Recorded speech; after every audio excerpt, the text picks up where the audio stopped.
hand taps and wrenches. Uses of hand taps. Hand taps are used for internal threading of components. Features: they are made from high carbon steels or high speed steels, hardened and ground. Threads are cut on the surface and accurately finished. From the cutting edges, the flutes are cut across the threads for holding and turning the tap. While cutting threads, the ends of the shanks are required. The ends of the taps are chamfered, taper, land for ascending along and starting the thread. ಇಲ್ಲಿ hand tap, ಇಲ್ಲಿ hand taps R ರೆಂಚಸ್ ಅಂತ ಕರಿತೀವಿ. ಈ hand taps R ರೆಂಚಸ್ ಅಂದ್ರೆ ನಾವು ಹ್ಯಾಂಡ್ನಿಂದ tap ಅನ್ನು ಹಾಕಲಿಕ್ಕೆ ಮತ್ತು ರೆಂಚಸ್ ಅನ್ನು ಉಪಯೋಗ ಮಾಡೋದಕ್ಕೆ ನಾವು ಹ್ಯಾಂಡ್ ಟ್ಯಾಪ್ಸ್ ಅಂತೀವಿ. ಇಲ್ಲಿ uses of hand taps. Hand taps are used for internal threading components. ಒಳಭಾಗದ ಥ್ರೆಡ್ಗಳನ್ನು ಮಾಡಲಿಕ್ಕೆ ಯಾವುದೇ ಒಂದು ಕಾಂಪೌಂಡ್ ಈ ಹ್ಯಾಂಡ್ ಟ್ಯಾಪ್ಸ್ ಅನ್ನು ಯೂಸ್ ಮಾಡ್ತೀವಿ. ಇದ್ರ ಫ್ಯೂಚರ್ಸ್ ಏನಪ್ಪಾ ಅಂತಂದ್ರೆ, ಇದನ್ನ ಹೈ ಕಾರ್ಬನ್ ಸ್ಟೀಲಿಂದ ಅಥವಾ ಹೈ ಸ್ಪೀಡ್ ಸ್ಟೀಲಿಂದ ಇದನ್ನ ಮಾಡಿರ್ತಾನ. ಇದನ್ನ ಹಾರ್ಡೆಂಡ್ ಆ್ಯಂಡ್ ಗ್ರೌಂಡಿಂಗ್ ಮಾಡಿರ್ತಾನೆ ಈ ಟೂಲನ್ನು. ಇದಕ್ಕೆ ನಾವು ಹ್ಯಾಂಡ್ ಟ್ಯಾಪ್ ಅಂತ ಕರಿತೀವಿ. Threads are cut on the surface and are accurate finishing. ಇದು ಥ್ರೆಡ್ಸ್ಗಳು ಅಕ್ಯುರೇಟ್ ಆಗಿರ್ತಾವ ಮತ್ತು ಸರಿಯಾಗಿ ಫಿನಿಶಿಂಗ್ ಅನ್ನು ಮಾಡಿರ್ತಾನ. ಇದಕ್ಕೆ ನಾವು ಹ್ಯಾಂಡ್ ಟ್ಯಾಪ್ ಅಂತೀವಿ. ಈ ಹ್ಯಾಂಡ್ ಟ್ಯಾಪ್ನಲ್ಲೇ ಇದಕ್ಕೆ ಸ್ಕ್ವೇರ್ ಸ್ಯಾಂಕ್ ಅಂತ ಕರಿತೀವಿ. ಈ ಪೋರ್ಷನ್ಗೆ ಸ್ಕ್ವೇರ್ಡ್ ಸ್ಯಾಂಕ್ ಅಂತ ಕರಿತೀವಿ. ಸ್ಕ್ವೇರ್ ಸ್ಯಾಂಕ್ ಅಂತ ಕರಿತೀವಿ ಈ ಪೋರ್ಷನ್ಗೆ ಮೇಲಿದ್ದು. ಇಲ್ಲಿ ಬರ್ತದೆ ಇದಕ್ಕೆ ಥ್ರೆಡ್ಸ್ಗಳು ಅಂತ ಇವಕ್ಕೆಲ್ಲ ಥ್ರೆಡ್ಸ್, ಈ ಬದಿ ಥ್ರೆಡ್ಸ್ಗಳು ಇರ್ತವೆ. ಇದಕ್ಕೆ ಇಲ್ಲಿಂದ ಈ ಪೋರ್ಷನ್ಗೆ ಟೇಪರ್ ಮಾಡಿದ್ದಾರೆ. ಟೇಪರ್ ಥ್ರೆಡ್ ಅಂತ ಕರಿತೀವಿ. ಇದಕ್ಕೆ ಟೇಪರ್ ಥ್ರೆಡ್. ಇಲ್ಲಿ ನಾವು ಆಗಲೇ ನೋಡಿದ್ವಲ್ಲ, ಇದಕ್ಕೆ ಸ್ಕ್ವೇರ್ ಅಂತ ಕರಿತೀವಲ್ಲ, ಇದಕ್ಕೆ ಸೈಜ್ ಆಫ್ ಸ್ಕ್ವೇರ್ ಅಂತ ಕರಿತೀವಿ. ಇದಕ್ಕೆ ಸ್ಕ್ವೇರ್, ಸೈಜ್ ಆಫ್ ಸ್ಕ್ವೇರ್. ಈ ಸ್ಕ್ವೇರ್ ಐತಲ್ಲ, ಇದಕ್ಕೆ ಸೈಜ್ ಆಫ್ ಸ್ಕ್ವೇರ್ ಅಂತ ಕರಿತೀವಿ. ಇದಕ್ಕೆ ಫ್ಲೂಟ್ ಅಂತೇವೆ. ಇಲ್ಲೇನೈತಲ್ಲ, ಇದಕ್ಕೆ ಫ್ಲೂಟ್ ಅಂತ. ಈ ಪೋರ್ಷನ್ಗೆ ಫ್ಲೂಟ್ ಅಂತ ಕರಿತೀವಿ. ಈ ಪೋರ್ಷನ್ಗೆ ನಾವು ಕಟಿಂಗ್ ಎಡ್ಜ್ ಇತ್ತು. ಫ್ಲೂಟ್ನಿಂದ ಬರ್ತಕ್ಕಂಥ ಒಂದು ಎಂಡ್ ಇಲ್ಲಿ ಶಾರ್ಪ್ ಆಗಿರ್ತದೆ. ಇದಕ್ಕೆ ಕಟಿಂಗ್ ಎಡ್ಜ್ ಅಂತ. ಈ ಕಟಿಂಗ್ ಎಡ್ಜ್, ಈ ಫ್ಲೂಟು ಮತ್ತು ಕಟಿಂಗ್ ಎಡ್ಜ್ನಿಂದ ನಾವು ಥ್ರೆಡ್ ಅನ್ನು ಪ್ರೊಡ್ಯೂಸ್ ಮಾಡ್ತೀವಿ. ಅದಕ್ಕೆ for holding and turning the taps while cutting threads the end of the shank are required. ಈ ಎಂಡ್ ಇರ್ತಕ್ಕಂಥ ಸ್ಯಾಂಕ್ ಏನೈತಲ್ಲ, ಈ ಸ್ಕ್ವೇರ್ ಸ್ಯಾಂಕ್, ಈ ಸ್ಕ್ವೇರ್ ಸ್ಯಾಂಕನ್ನು ನಾವು ಇದನ್ನ ಚಾಂಪರ್ ಮಾಡಿರ್ತಾನೆ. End of the taper land are ascending along the starting of the threads. ಈ ಚಾಂಪರಿಂಗ್ ಮಾಡಿರ್ತಾನೆ ಈ ಥ್ರೆಡ್ಸ್, ಇದು ಹೋಲ್ನಲ್ಲೇ ಇನ್ಸರ್ಟ್ ಆಗ್ತದೆ. ಇನ್ಸರ್ಟ್ ಆದ ನಂತರ ಇದು ಸರಿಯಾಗಿ ಆ ಹೋಲ್ನ ಹಿಡ್ಕೊಂಡು ಥ್ರೆಡ್ಸ್ಗಳನ್ನು ಫಾರ್ಮೇಷನ್ ಮಾಡಲಿಕ್ಕೆ ಉಪಯೋಗ ಮಾಡ್ತೀವಿ. ಈ ಸ್ಯಾಂಕನ್ನು ನಾವು ಸ್ಕ್ವೇರ್ ಸ್ಯಾಂಕನ್ನು ಎದಕ್ಕೆ ಮಾಡ್ತೀವಿ? ಫೋಲ್ಡಿಂಗ್, ಹಿಡ್ಕೊಳ್ಳಿಕ್ಕೆ ಮತ್ತು ಟರ್ನಿಂಗ್ ಮಾಡಲಿಕ್ಕೆ, ಅಂದರೆ ತಿರುಗಿಸ್ಲಿಕ್ಕೆ, ಟ್ಯಾಪನ್ನು ರೊಟೇಟ್ ಮಾಡಲಿಕ್ಕೆ, clockwise and anticlockwise ಎಲ್ಲ ತಿರುಗಿಸ್ಲಿಕ್ಕೆ ಈ ಸ್ಯಾಂಕನ್ನು ಉಪಯೋಗ ಮಾಡ್ತೀವಿ. Next, the size of the tap and the types of the threads are usually marked on the shank. ಈ ಟ್ಯಾಪ್ಸ್ನಲ್ಲೇ, ಈ ಟ್ಯಾಪ್ನ ಮೇಲ್ಗಡೆ ನಾವು ಯಾವ ಸೈಜ್ ಟ್ಯಾಪ್ ಅದ, ಇದು ಯಾವ ಪಿಚ್ ಅದ ಅಂತಂದು ನಾವು ಇದನ್ನ, the size of the taps and the types of the threads and usually method marked on the shank.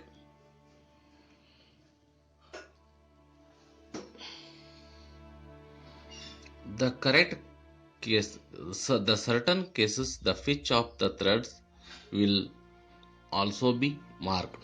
The markings are also made in indicated the types of taps, first, second or plug.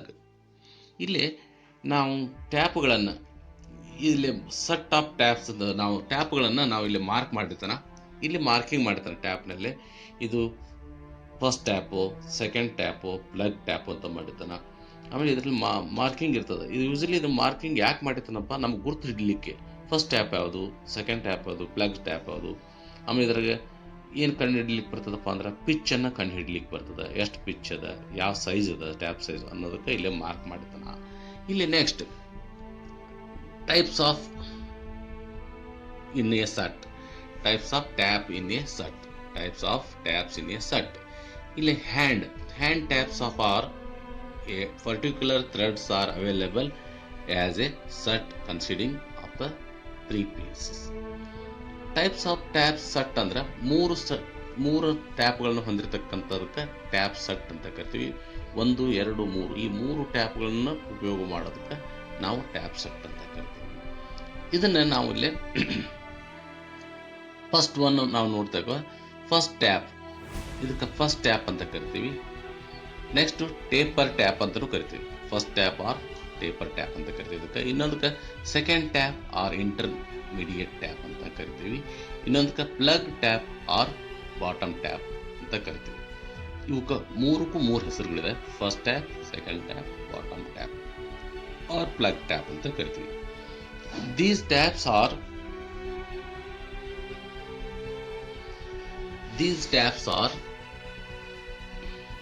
first tap or taper tap, second tap or intermediate tap, plug or bottom tap. ಈ ರೀತಿ ಮೂರು ಹೆಸರುಗಳಿರ್ತಾವೆ ಟ್ಯಾಪ್ಗೆ.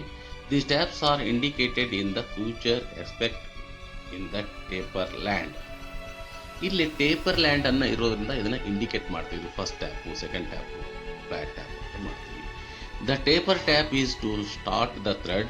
It is possible to form full threads by the taper tap in through hole which are not deep. ಇದು taper ಜಾಸ್ತಿ ಇರೋದ್ರಿಂದ, ಇದು 4 degree taper ಅದ, ಇದಕ್ಕೆ ಇಷ್ಟು ಟೇಪರ್ ಇರೋದ್ರಿಂದ ಇದು ಹೋಲ್ನಲ್ಲಿ ಇನ್ಸರ್ಟ್ ಆಗ್ತದೆ. ಇದು ಏನಾಗ್ತದಪ್ಪ ಅಂದ್ರೆ ಹೋಲ್ನಲ್ಲಿ ಸರಿಯಾಗಿ ಕೂಡ್ತದೆ. ಕುಂತಿಂದ ಹೋಲ್ ಥ್ರೂನು ಹೋಲ್ ಉದ್ದಕ್ಕೂ ಇದು ಟ್ಯಾಪ್ ಥ್ರೆಡ್ಗಳನ್ನು ಪರ್ಮಿಷನ್ ಮಾಡ್ತದೆ. ನೆಕ್ಸ್ಟ್ ಆಮೇಲೆ ಡು ನಾಟ್ ಡೀಪ್ ಅಂದರೆ ಡೀಪ್ ಮಾಡಲ್ಲ, ಅಂದರೆ ಥ್ರೆಡ್ ಪಿಚ್ಗಳನ್ನು ಡೀಪ್ ಮಾಡಲ್ಲ. Next the bottoming tap. First tap ಏನು ಮಾಡ್ತದೆ, ಇದು ಒಳಗಡೆ ಹೋಲ್ನಲ್ಲಿ ಕೂಡ್ತದೆ. ಫಸ್ಟ್ ಟ್ಯಾಪ್ ಹಾಕೋದ್ರಿಂದ ಹೋಲ್ನಲ್ಲಿ ಕೂಡ್ತದೆ. ಕೂತಿಂದ ಅದು ಒಳಗಡೆ ಸಣ್ಣಗೆ ಗೆರೆಗಳನ್ನು ಹಾಕ್ಕೊಂಡು ಹೋಗ್ತದೆ. ಡೀಪ್ ಅಲ್ಲ, ಲೈಟಾಗಿ ಗೆರೆಗಳನ್ನು ಹಾಕುವಂಥ ಮಾರ್ಕನ್ನು ಮಾಡ್ಕೊಂಡು. ನೆಕ್ಸ್ಟ್ ಬಾಟಮ್ ಟ್ಯಾಪ್ ಅಂದರೆ ಇದಕ್ಕಂತೇವೆ ನಾವು ಟೇಪರ್ ಟ್ಯಾಪ್ ಆಯ್ತು. ಈಗ ನೆಕ್ಸ್ಟ್ ಬಾಟಮಿಂಗ್ ಟ್ಯಾಪ್ ಅಂತ ಕರಿತೀವಿ, ಪ್ಲಗ್ ಟ್ಯಾಪ್ ಅಂತ ಕರಿತೀವಿ. ಈ ಪ್ಲಗ್ ಟ್ಯಾಪನ್ನು ನಾವು ಏನು ಮಾಡ್ತೀವಪ್ಪ, is used to finishing the threads and of the blind hole to the correct depth. ಇದು ಫಿನಿಶಿಂಗ್ ಮಾಡ್ಕೊತ ಹೋಗ್ತದೆ. ನೆಕ್ಸ್ಟು ಬ್ಲ್ಯಾಂಡ್ ಹೋಲ್ ಅಂದರೆ ಕುರುಡು ಹೋಲು ಅಂದರೆ ಅರ್ಧಕ್ಕೆ ಹಾಕಿರ್ತೀವಿ, ಅರ್ಧ ಹೋಲ್ ಹಾಕಿಬಿಟ್ಟಿರ್ತೀವಿ, ಇನ್ನು ಆರ್ಪಾರ್ ಆಗಿರಲ್ಲ, ಥ್ರೋ ಹೋಲ್ ಇರಲ್ಲ. ಅಂಥದಕ್ಕೆ ನಾವು ಹಾಕಬೇಕಾದ್ರೆ ಅದನ್ನು ಕರೆಕ್ಟಾಗಿ ಎಷ್ಟು ಡೀಪ್ ಇದೆ ನೋಡಿಕೊಂಡು ಅಷ್ಟಕ್ಕೆ ಅದನ್ನು ಎಂಡ್ ಮಾಡಬೇಕು ಹಾಕೋದನ್ನು. For the end fitting the types of taps quickly, the taps are other numbered as 1, 2 and 3 are ringing or mark on the shank. ಇದ್ರ ಮೇಲೆ ನಾವು ಹೀಗೆ ಹೇಳಿದ್ವಿ, first tap or taper tap, second tap or intermediate tap, plug tap or bottom tap ಅಂತ ಹೇಳಿದ್ವಿ. ಇದಕ್ಕೆ 1 number ಹತ್ರ ಹಾಕಿರ್ಬೋದು, 2ನೇ ಟ್ಯಾಪು, 3ನೇ ಟ್ಯಾಪ್ ಅಂತಲೂ ಗುರುತಿಸ್ತಾರೆ. ಇಲ್ಲಿ ರಿಂಗ್ಗಳನ್ನು ಮಾಡ್ಬೋದು, 1 ರಿಂಗ್ ಹಾಕ್ತಾನೆ, 2 ರಿಂಗ್ ಮಾರ್ಕ್ ಮಾಡ್ತಾನೆ, 3 ರಿಂಗ್ ಅಂತ, ಅಂದರೆ ಫಸ್ಟ್, ಸೆಕೆಂಡ್, ಥರ್ಡ್ ಅಂತ ಈ ಥರ ನಾವು ಐಡೆಂಟಿಫಿಕೇಶನ್ ನಾವು ಮಾಡಬೇಕು ಟ್ಯಾಪನ್ನು. ನೆಕ್ಸ್ಟ್ the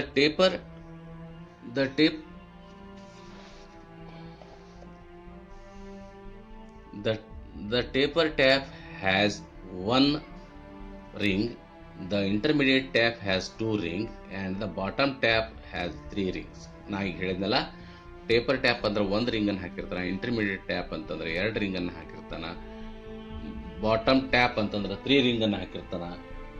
ಈ ಥರ ರಿಂಗ್ಗಳನ್ನು ಮಾರ್ಕ್ ಮಾಡಿರ್ತಾನೆ ಟ್ಯಾಪ್ ಮೇಲೆ. Tap wrench. Next tap wrench.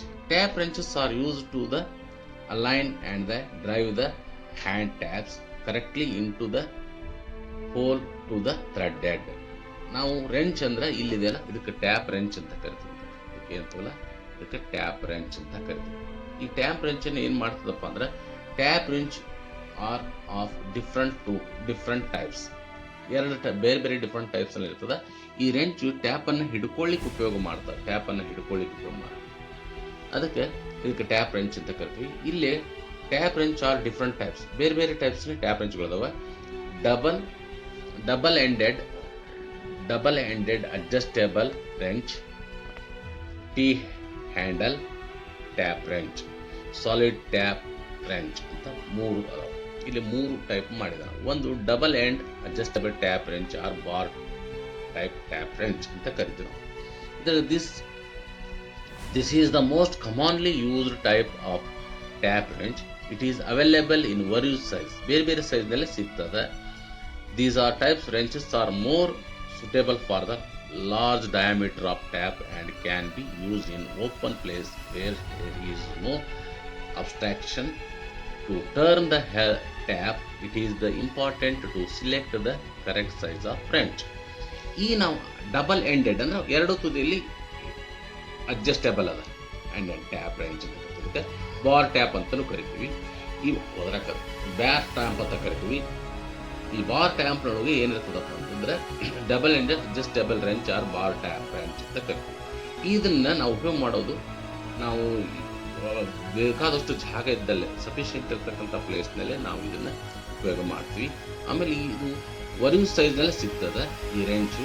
ಇದನ್ನ suitable for large diameter taps, ದೊಡ್ಡ ಟ್ಯಾಪ್ಗಳನ್ನು ಹಾಕಲಿಕ್ಕೆ ಇದನ್ನ ಉಪಯೋಗ ಮಾಡ್ತೀವಿ.